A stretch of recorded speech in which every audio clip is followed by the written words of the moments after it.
everyone. Tams Nicholson here, the directoress of allcreatures.org. Welcome. And this week in Stump the Pastor, we have a question from someone who's just really having a hard time wrapping their head around that things they learn to do to creatures is no longer acceptable. And they're specifically asking about insects, and they are starting to comprehend that, yes, we need to be compassionate to some creatures, but they haven't bridged over yet to all of God's creation. So what words of wisdom can you bestow upon them about the importance or why they should be compassionate to creatures like insects or other living beings that they might not consider themselves to like at this time? Pastor Frank, thank you.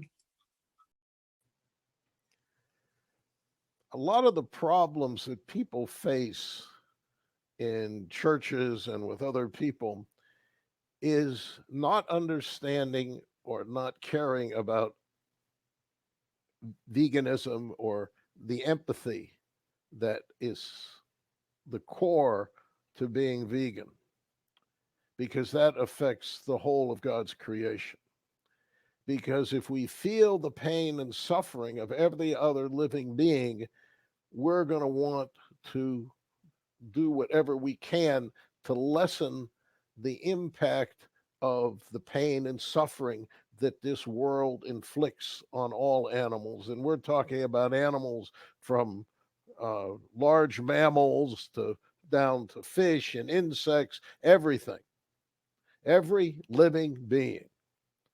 Now, if we feel the pain and suffering of those animals, we're going to react accordingly. And yes, sometimes a mosquito will bite and you'll feel it. It bothers you, or you're afraid of getting stung by a wasp.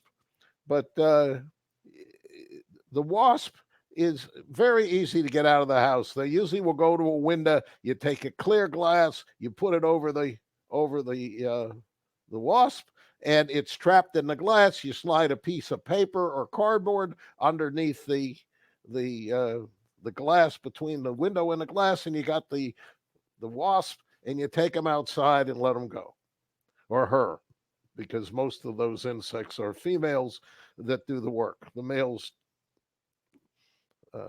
they do the procreation and die off.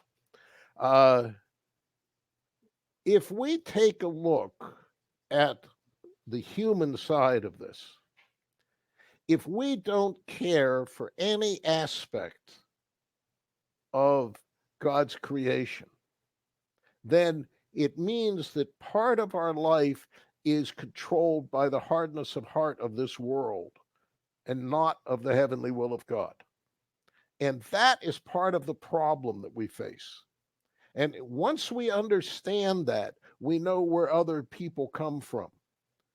And when people can understand about animals feeling pain and suffering, they may not want to do as much of the killing as they were doing.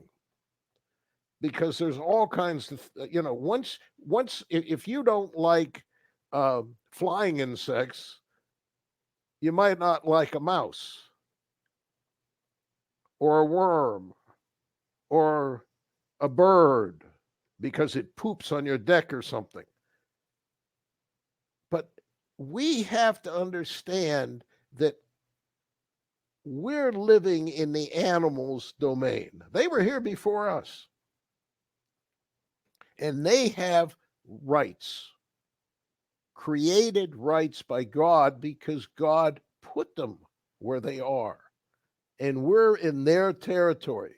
You don't want them in a house? Push them outside. And you can do that. I've even had yellow jackets sit on my finger and I'll walk them outside or through an open window.